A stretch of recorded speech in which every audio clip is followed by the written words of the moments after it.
أعوذ بالله من الشيطان الرجيم بسم الله الرحمن الرحيم مولاي صل وسلم دائما أبدا على حبيبك خير الخلق كلهم يا رب بالمصطفى بلغ مقاصدنا واغفر لنا ما مدى يا واسع الكرم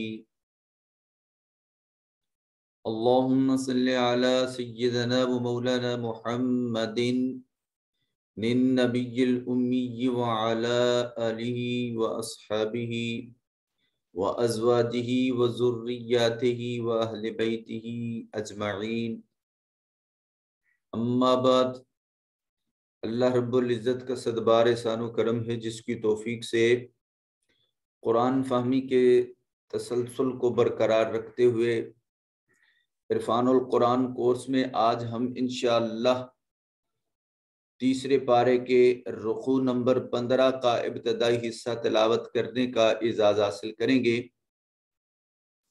اللہ رب ذوالجلال تاجدار کائنات صلی اللہ علیہ وسلم کی نالین کے تصدق سے قرآن مجید سمجھنے، اس پر عمل کرنے اور دوسروں تک پہنچانے کی توفیق نصیب فرمائے۔ حصۃ التجوید میں مخارج کی تفصیل پڑھتے ہوئے ہم نے یہاں تک پڑھا تھا حروف شجریہ جو تھے ان کا مخرج پڑھا تھا، مخرج نمبر 12 تک۔ آج 13 سے لے کر 17 تک، اور آج انشاءاللہ یہ مخارج کی تفصیل اپنے مقام پر اختتام پذیر ہو جائے گی، اور یہ 17 مخارج آپ کو فنگر ٹپس پہ آنے چاہیے۔ مخرج نمبر 13 ثا ذال ضا کا ہے۔ نو کی زبان اور ثنایا علیہ کا سرا، یہاں سے تینوں حروف ادا ہوتے ہیں۔ اف ثنایا علیہ کے کنارے سے تھوڑی سی زبان جو ہے وہ لگے گی۔ اف اس اس از از از ات ات، یہ از از از، یہ 3 حروف ثا ذال ضا، ان 3 حروف کو حروف لثویہ کہا جاتا ہے۔ لثہ کہتے ہیں عربی میں مسوڑوں کو۔ ان تینوں حروف کو حروف لثویہ کہا جاتا ہے۔ زا سین صاد، زا سین صاد، ان کا مخرج زبان کا سرا اور ثنایا سفلا کا کنارہ ساتھ ملانا ہے ثنایا علیہ کے، یعنی ثنایا علیہ اور سفلا کو ملا کر پھر زبان کے کنارے کے ساتھ ادا کرنے ہیں۔ یوں کہہ لیں کہ اوپر اور نیچے والے دانتوں کو آپس میں ملانا ہے اور زبان کے پریشر سے یہ حروف ادا ہوں گے۔ لہذا ان کو ادا کرتے وقت تینوں حروف پر سیٹی کی آواز پیدا ہوگی، جیسے زا سین صاد، زا سین صاد، از از از، اس اس اس، آسو اس اس۔ ان کو حروف صفیریہ کہا جاتا ہے۔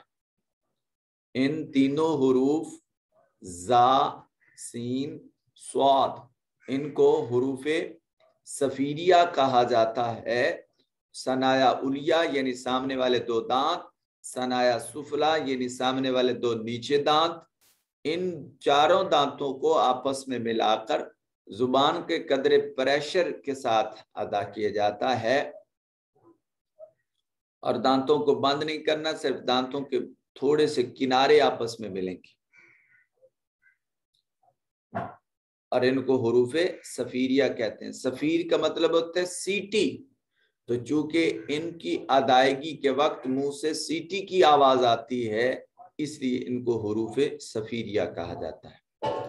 مخرج نمبر 15، فا کا مخرج نیچے والے ہونٹ کے شکم یعنی نیچے والے ہونٹ کے درمیان والے حصے سے اور ثنایا اولیا یعنی سامنے والے 2 دانتوں کا کنارہ، یہاں سے فا ادا ہوتا ہے۔ فا، یہ دیکھیے نیچے والے ہونٹ کو گول کیجئے، اوپر والے جو سامنے والے 2 دانت ہیں ان کو قدرے زبان کے ساتھ ملائیں گے تو فا ادا ہوتا ہے۔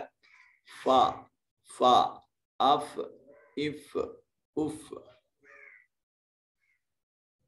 با، میم اور واو، با، میم اور واو، ان تینوں حروف کو حروف شفویہ کہا جاتا ہے۔ شفویہ کیوں کہتے ہیں؟ شفون کا مطلب ہوتا ہے ہونٹ، تو یہ تینوں حروف بھی ہونٹوں سے ادا ہوتے ہیں، اس لیے ان کو قرہ حضرات جو ہیں وہ حروف شفویہ کا نام دیتے ہیں۔ با، دونوں ہونٹوں کے تر حصوں کو ملانے سے با ادا ہوتا ہے۔ تر حصہ یعنی عام طور پر جب آپ منہ بند رکھتے ہیں، ایسے ہوتا مشکل ہے منہ بند رکھنا، عام طور پر جب آپ منہ بند رکھتے ہیں تو جو جہاں آپ کا لعابِ دہن اندر سے آرام بغیر کسی تکلف کے اور بغیر منہ بنائے وہاں لگتی ہے وہ تری، اس حصے سے جو ہے وہ با ادا ہوتا ہے۔ اب، اب، اب، آپ کو روٹین وائز ہونٹ بند کرنے ہیں، کوئی ایکسٹرا روٹین آپ کو کچھ نہیں کرنا۔ میم، دونوں ہونٹوں کے خشک حصوں کو ملانے سے میم ادا ہوتا ہے۔ ام، ام، ام، مینز کہ جو آپ کا نارمل روٹین میں ہونٹ بند ہوتے ہیں اس سے باہر والا جو حصہ ہے اس کو تھوڑا اندر کی طرف مولڈ کرتے ہیں اور پھر یہ میم ادا ہوتا ہے۔ ام، ام، ام، واو، دونوں ہونٹوں کو گول کرنے سے واو ادا ہوتا ہے۔ او، ایو، یہ اس طرح کی قرآن مجید میں کوئی مثال تو نہیں ہے کہ واو ساکن ہو اور اس کا ما قبل مقصور ہو، واو ساکن ہو اور اس کا ما قبل مفتوح ہو، یہ مثالیں تو ہیں، یہ حرف لین بن جاتا ہے تب، اور یہ تو بے شمار ہیں، واو ساکن اور ما قبل مضموم۔ او، او، او، او۔ آخری مخرج خیشوم، غنہ۔ خیشوم ناک کے بانسا کو کہتے ہیں۔ ناک کا بانسا کیا ہوتا ہے؟ یہ جو ناک 2 حصوں میں ڈیوائیڈ ہے، یہ جہاں سے 2 حصے الگ الگ ہو رہے ہوتے ہیں، یہاں سے غنہ ادا ہوتا ہے۔ نون مشدد اور میم مشدد کی آواز ناک میں لے جا کر گنگنانے کا نام غنہ ہے۔ گنگنانے کا نام غنہ ہے۔ یہ انشاءاللہ نیکسٹ جب رکوع ہم تلاوت کرنے کا اعزاز حاصل کریں گے تو اس میں ان تمام مخارج کو جو ان کے ساتھ منہ کی اشکال بنتی ہیں اندرونی حصہ کی، میں کوشش کروں گا کہ انشاءاللہ وہ تمام تر تصاویر اکٹھی کروں اور یہ 17 کے 17 مخارج ہم ایک بار پھر وہاں سے ریوائز کریں۔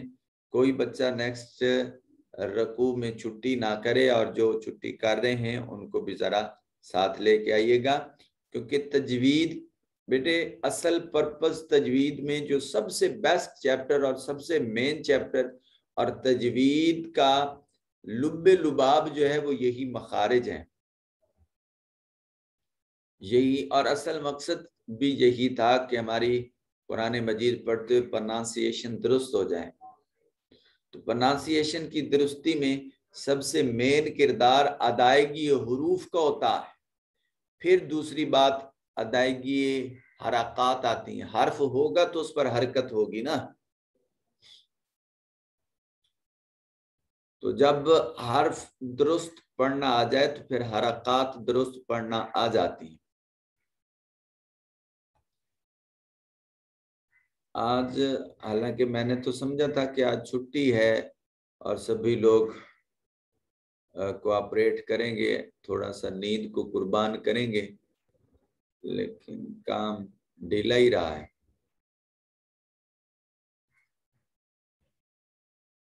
چلیے جی، آج سورہ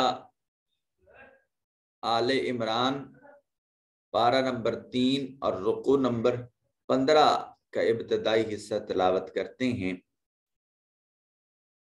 بسم اللہ الرحمن الرحیم قل یا اہل الکتاب تعالوا الى کلمت سواء بیننا وبینکم ألا نعبد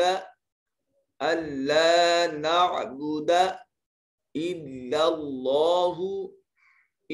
الله ولا نشرك به شيئا ولا يتخذ بعضنا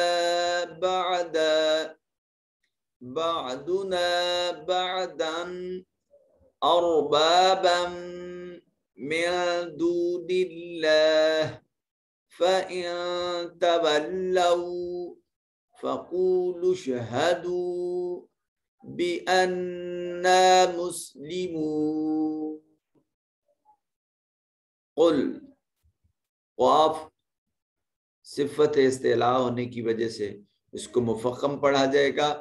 کتاب میں یہ الف المدیہ الصغیرہ، الف خالیہ حرکت ما قبل مفتوح، الف مدہ ہے، تعالو واو ساکن ما قبل مفتوح، واو لین، الى الف الممدودہ کی مثال، اور یہ الف المقصورہ کی اور اس کے اوپر جو ہے الف المدیہ الصغیرہ ہے، قلیمتیاں تا منون، اس کے بعد سین حرف اخفا میں سے، یہاں نون کو اپنے مخرج میں چھپا کر پڑھیں گے۔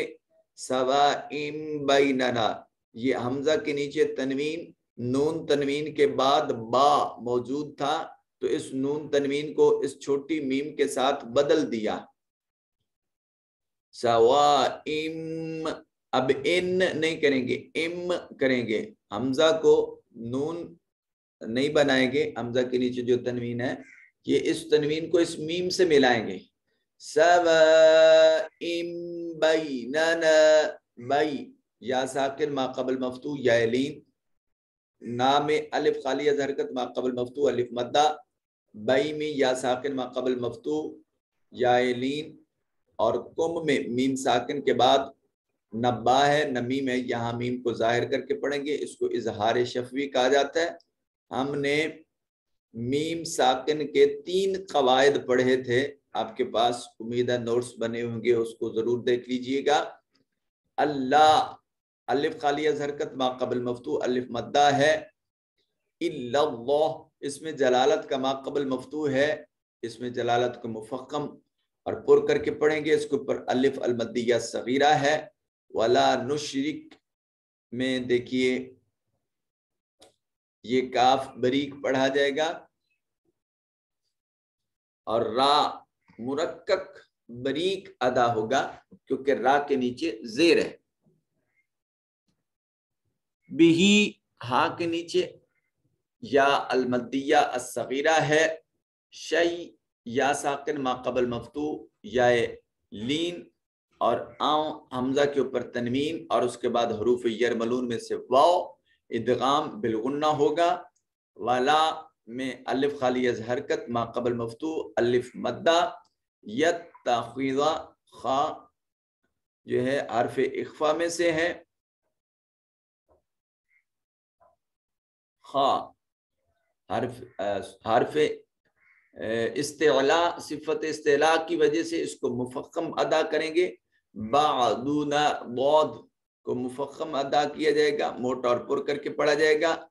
بعضن، ضاد کو یہاں بھی مفخم یعنی موٹا کر کے پڑھا جائے گا، اور ضاد کے اوپر جو تنوین ہے اس کے بعد حمزہ یہ حرف اظہار ہے، لہذا یہاں نون تنوین کو ظاہر کر کے پڑھیں گے. اور را ساکن ہے اور ما قبل مفتوح ہے، یہاں را مفخم ادا کیا جائے گا. اور با الف خالی از حرکت، ما قبل مفتوح الف مدہ، اور یہاں با کے اوپر تنوین اور اس کے بعد میم حروف یرملون میں سے ہے تو ادغام بالغنہ ہوگا. با نون ساکن یا نون تنوین کے بعد حروف یرملون یا را میم لام واو نون، ان حروف میں سے کوئی ایک حرف آ جاتا تو نون تنوین کو ان میں ملا کر پڑھتے تھے. پھر اگلا قانون اسی میں سے یہ تھا کہ جب لام اور را یہ دو حرف ہوں اور ان کے ساتھ نون تنوین کو ملایا جا رہا ہو تو ادغام بغیر غنہ کے ہوگا، اور جو بغیر غنہ کے ہوتا ہے تو پچھلے حرف کی اس وقت صفت باقی نہیں رہتی. اس جب پچھلے حرف کی اگلے حرف سے ملاتے ہوئے صفت باقی نہ رہے تو اس کو ادغام تام کہتے ہیں. اور جو یا میم واو اور نون ان کے ساتھ جب نون تنوین کو ملائیں تو اس وقت آواز جو ہے وہ آتی ہے پچھلے حرف کی تو نون کی آواز اس میں شامل رہتی ہے. یمونہ میں ادغام بالغنہ ہوتا ہے، لر میں ادغام تام ہوتا ہے بغیر غنہ کے ہوتا ہے. یہ جو یمونہ پر ادغام ہوگا اس کو ادغام ناقص کہیں گے.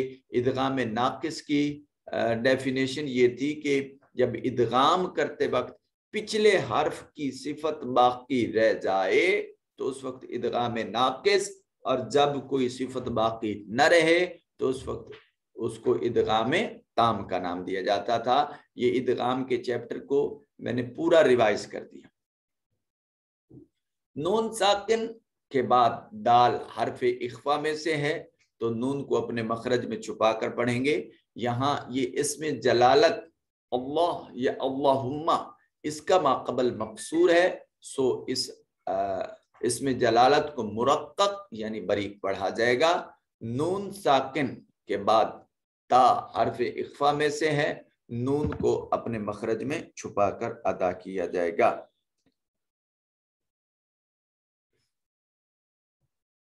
تولو واو ساکن ہے، ما قبل مفتوح ہے، واو لین ہوگا.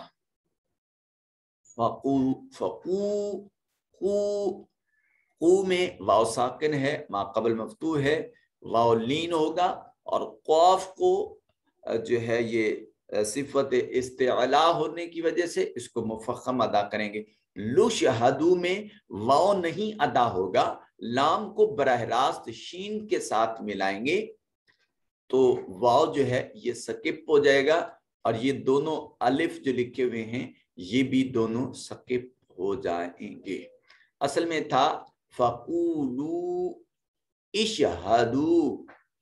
اب درجہ کلام میں یہ جو اشہدو کا حمزہ ہے یہ حمزۃ الوصل ہے، اور حمزہ وصل کا حکم یہ ہے کہ یہ درجہ کلام میں گر جاتا ہے. درجہ کلام میں گرنے کی وجہ سے اس یہ واو جو مدہ بن رہی تھی اب یہ مدہ نہیں ہوگی، پچھلے حرف کو براہ راست اس شین سے ملا دیں گے.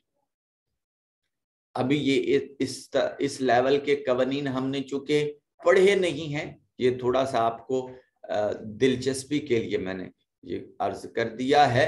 واو ساکن اس کا ما قبل مضموم واو مدہ ہے، اس کو ایک الف کے برابر کھینچ کے دراز کر کے لمبا کر کے ادا کریں گے. یہاں نون مشدد ہے، غنہ واجب ہوگا. مسلمون میں واو ساکن ما قبل مضموم ہے، واو مدہ. ایک آیت کریمہ اور تلاوت کر لیتے ہیں جس پر آپ قوانین خود اپلائی کریں گے اور پھر اس کے ترجمہ اور تفسیر کی جانب بڑھ جاتے ہیں. یا اہل الکتاب لم تحاجون فی ابراہیم وما انزلت التوراۃ والانجیل إلا من بعده أفلا تعقلون. آئیے چلتے ہیں ترجمہ اور تفسیر کی طرف. یہاں سے آپ لفظی ترجمہ دیکھیں گے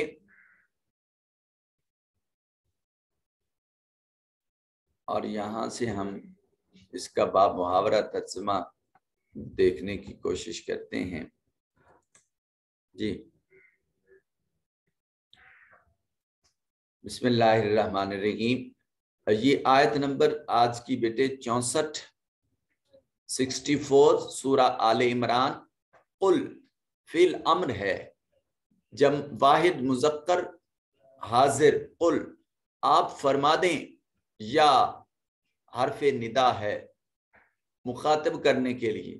اہل الکتاب، اے اہل کتاب.